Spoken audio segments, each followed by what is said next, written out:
Alright, so I made a little video about a Blizzard build, and I'm going to go over it real quick. So, the idea behind a Blizzard build is basically to max out a couple things.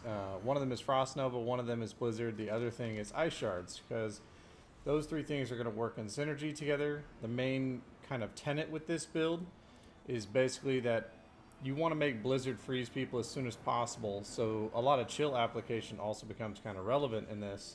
And then there's a couple things you can play with, but we'll just go over aspects real quick. And just a little disclaimer, I don't have everything perfect yet. Obviously, I'm only level 80. I don't have max rolls on a lot of stuff.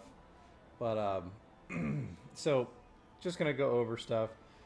I just have a lot of defense and mixed in with offense, generalized things. Like this is the barrier upon touching an elite. I have the raiment of the infinite. This is for teleport, bringing people in and stunning them. I have Fist of Fate. Now this, you could argue you don't really need to use this, but I have a perfect roll here, 1 to 300%, which makes this about a 50% damage increase. Plus it has all these procs on lucky hits, and mages right now are basically lucky hit centric. So because of that, because we like are totally revolved around it, and take a look at so what is my lucky hit. So I have a lucky hit for life. I have lucky hit chance bonuses with barriers, lucky hit chance bonus in general, lucky hit mana, lucky hit immobilize, lucky hit days. Well, my lucky hit amount, I mean, they're pretty high. And then if you look at the lucky hit with Blizzard, its baseline is super high already. So I think it's like 45%. Yeah. So it's like every other hit, you're almost always going to proc something with a lucky chance sort of, I don't know, thing that happens. So you'll either get mana back, or you will immobilize, or you'll daze, or whatever. So lucky hit sort of things, properties from gear are pretty lucrative with the mage class right now until they nerf that. But you'll see these things pop up all the time. So I feel like Fist of Fate, especially a perfect 1 to 300% one, is pretty good. Then I have the Ice Heart Beret, of course. This is for frost sorcerers. So it's like when people die, when they're frozen, it has a pretty high chance. It's like a 1 in 5 chance of popping a Frost Nova. And if you kill 5 enemies, basically you're going to get a Frost Nova. So it extends your ice sharding on the enemies, because every time you have enemies ice sharded, enemies frozen, they will automatically be ice sharded by your character. Lucky hit chance improvement with barriers, and then this is a tenet of the Blizzard build. So when you have Blizzard, it will periodically spawn ice spikes. Ice spikes deal 25% increased damage to frozen enemies. And there is something with the deep freeze aspect that also improves the radius of ice spikes. Now you could do that. I don't feel like that's totally necessary to have a bigger radius on ice spikes, just because things are going to die so fast. And when you're using, like when you're fighting a boss, it kind of becomes unnecessary too. I feel like you get more improvement with having just really generalized damage improvement sort of aspects. And then you got to have your ice shards aspect. Pierce 4, dealing 21% less damage per subsequent enemy hit. Avalanche. I prefer Avalanche, although some people, you could argue, want to use the Veer's passive. Veer's passive will decrease damage taken by close enemies, and then if you get critical hits, it will decrease it by 25% further. So it's really good, really tanky, and you can interchange that. If you interchange it, just have another ring ready with some other ability on it, because this one would be a moot point without Avalanche keyed into. When you use a cooldown, you get mana back, not a perfect roll. And then we deal a lot more damage to frozen, immobilized, or stunned enemies. And when bosses get staggered, this is going to be like triple damage to bosses because of this. So it's nuts, that aspect against bosses. This is pretty much a must-have aspect. Alright, so kind of go into abilities here. This you'll see a lot with mages right now, is they try to have some sort of burning enchantment. So I just use the enchantment effect here, which just applies some burning. I'm not worried about the actual damage, but this way I can go into the Paragon area of burning, and then I can kind of utilize when enemies are burning that I do a lot more damage. So 2 points into Firebolt here, and then Ice Shards. So And we're only worried about ice shards proccing from when we freeze our enemies. Now, since we are going to be basically freezing them all the time with Blizzard, we don't need this final point in here, cast of ice shards, treat enemies as if they are frozen, because the only time we are going to be getting ice shards with the Blizzard build is when they are frozen already, so from the enchantment effect, because we're not actually ever going to cast ice shards independently. We're going to have the frozen effect do it for us. So this becomes kind of a moot point. Especially with bosses. When bosses can't be frozen, that would be totally pointless too. Over here, and now again, disclaimer, I'm still working on this, seeing what works best. Couple points in the flame shield here. I just like to use the thing for if you're missing a little bit of HP, you'll get a little bit of HP back. Let's see, teleport over here. And then this one is for the damage reduction. Frost sheet or ice armor. I just have 2 points into this. This just helps with mono regen. And then frost nova. This is maxed out, and then it also makes enemies vulnerable for 4 seconds. Increase to 6 against bosses. Coming over here, lucky strike increase. This every time you use a cooldown, you get a barrier. So we are pretty barrier strong in this class. And then your barriers have a 5% increased duration. This is just to get to this barrier active. You apply 24% more chill. So this is kind of, you might think it's really weird, but if you apply more chill, they will freeze faster. So this essentially, every time you blizzard, they're going to get very chilled, and we'll go into the Paragon tree. You'll see an area where we actually add to chill application here. So your enemies will freeze a lot faster, making your blizzard and the ice shard procs a lot more effective. So maxed out blizzard here. And then when cast above 50 mana, blizzard's duration is increased by 4 seconds. You don't need to do this one because we are not going to be casting any core skills. And then coming down here, this is part of our flame arrow synergy. So we deal 30% more increased critical strike damage against burning enemies. If they are also immobilized, this bonus is increased to 75%. So the ice shards and the ice spikes will proc crits off of this. Coming down here, we only really need permafrost and hoarfrost here. So 15% increased damage to elites, and this obviously has some more points from skills, but 18% damage to chilled, 36% damage increase to frozen enemies. And then you could argue between doing Inferno and Prime Inferno to pull enemies close and whatnot, but I kind of like to be just a little bit more safe. And also this gets a lot of our chilled and frozen and cold damage increases, so I do deep freeze with 1 point here to get us a barrier afterwards. And then coming down here, this is our avalanche key ultimate passive, or what is it called? Key passive. So we get frost skills, 10% chance to make the next cast of ice shards, frozen orb, or blizzard, consume no mana and deal 40% increased damage. Now blizzard is an expensive mana spell. It's like 40 mana at baseline, so this is really valuable with blizzard. Not to mention, you could swap this out, like I was saying earlier, for the Veer's Mastery, but I just feel like having a lot of mana and the ability to keep casting blizzards as you're walking just kind of makes it so that you're just this walking blizzard storm all the time. So I really like Avalanche, but later on, especially in high difficulties, you might find that Veer's Mastery might be the way to go. Now, over in our Paragon tree, we'll just start with our basic tree. So I have the glyph socket in our first one. I have the control glyph in my first glyph socket. This will just get us more damage to crowd controlled enemies. Coming up here, I'm doing the frostbite one for now, and this one's just going to get more damage to chilled enemies, 13% reduced damage afterwards as well.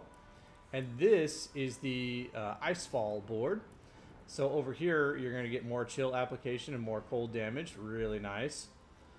This will also have damage to chilled enemies and then non-physical damage, so on and so forth. That's a really good board. This is your burning build over here, your burning board, sorry. The burning instinct board. So this one will synergize with, as long as enemies are burning, you'll take less damage and you'll do more damage to them. So that you'll see scattered across here. And then this is specific to mastery builds. So something like if you're running Meteor, which I want to do a Meteor like a YouTube on that also, because I'm trying to use these non-meta builds and try to make them good. So it's like bad builds done right sort of thing. But look at this. 51.5% increased mastery skill damage. That's nuts. Not to mention they have 20% increased area. So they're huge with this. Yeah. Ooh, wrong one. So take a look. So Blizzard's absolutely massive when you do 20% increased area. So sometimes you're only going to need 2 of these things, and those are the gigantic ice spikes. But Adept becomes huge. And then right now I'm thinking about doing the enchantment board as my 4th one. I haven't started working into this yet, but still kind of playing around with what I might want in here. There's obviously a few good ideas in here, but probably go with something like Enchanter, maybe. Just so that I can get just a little bit more non-physical damage, and it's easy to stack intelligence because that's obviously our primary stat, so that'll be an easy one to just bulk up within a board. It's probably going to be my glyph choice over there. Anyways, let's get into a run here and I'll kind of show you how it works. This is just a nightmare sigil I used earlier. I don't even remember which one this is. Level 27. Oh, and it's this lightning one, so I gotta get into this thing every now and then. Oh joy. So remember, we have 5 cooldowns, so that's over 100 mana that we can get just from clicking on our cooldowns every now and then. Now, I could just pretty much run around here. There we go.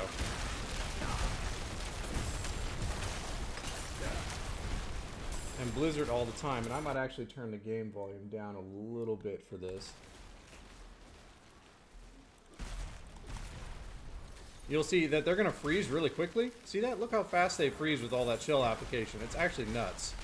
If you wanted them to freeze earlier, like cheat mode, you can obviously use your Frost Nova. And it'll be off of cooldown really quickly because you have it maxed out. Now, if you have this unique, it will pull enemies together with the teleport. Ooh, Conduit Shrine. Look at that. Oh, it's like cheating.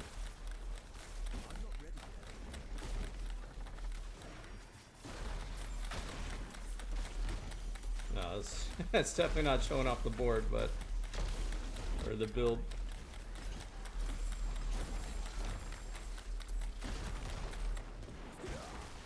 Every now and then it's nice to have that, though.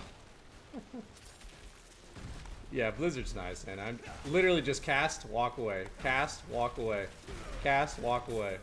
Rinse and repeat, baby. You don't even have to worry with this build. It literally is so easy. It's mindless. Slay all the enemies. Alright, well, that's a simple goal. Ugh, I hate these flies. Anything that slows you down, super annoying.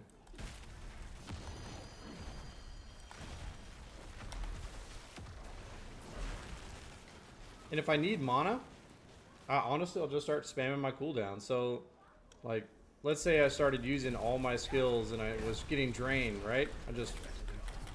look at that. Look, my mana's already fully back. So that's kind of the importance of having that ring. Or that, that aspect that gets you mana back. Which just happens to be on my ring.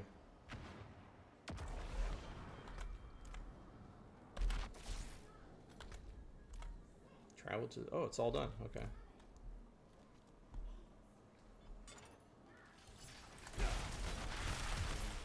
That's such a weird glitch where you come into some of these rooms in the dungeons and it like teleports you to the different view.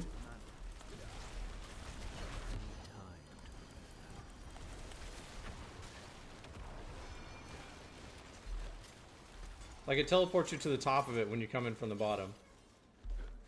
I get that one all the time.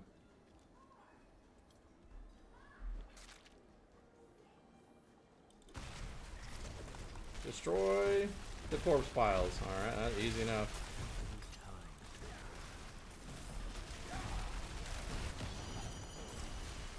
And I'm literally doing no work here. Blizzard's doing everything for me. I'm just mindlessly sitting here. Kind of la-di-dawing.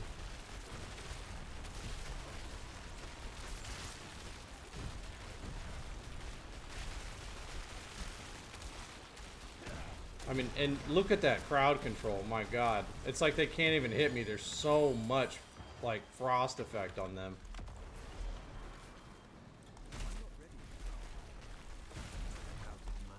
I mean, I could honestly just run forever.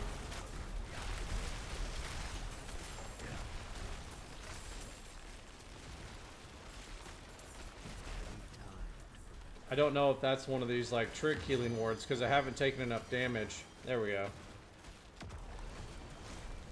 No, it's not. Okay.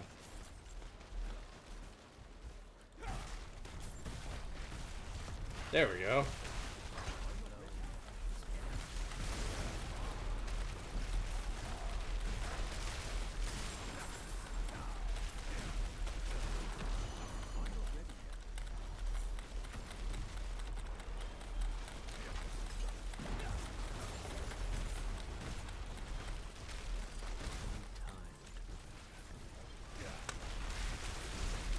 How many waves are we at?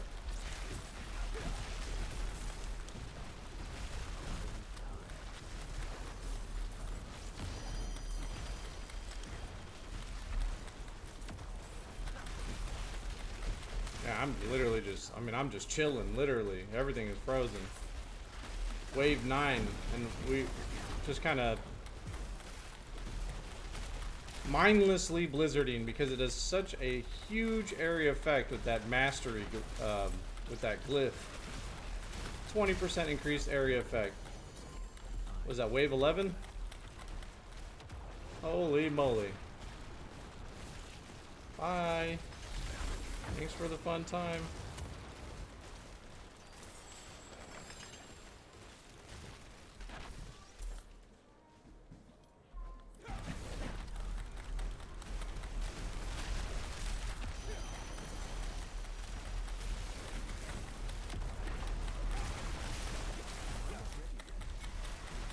Oh my god, that's it?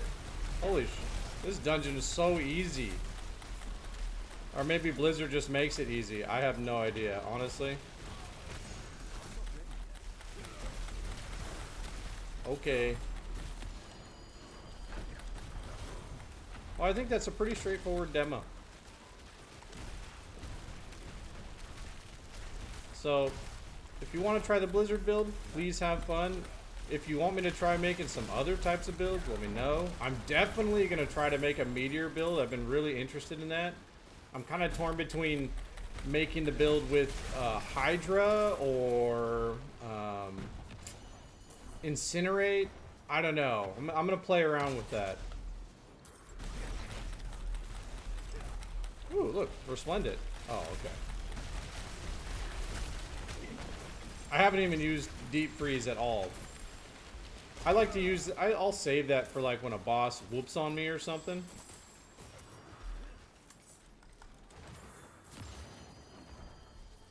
Alright. Well, thanks for watching.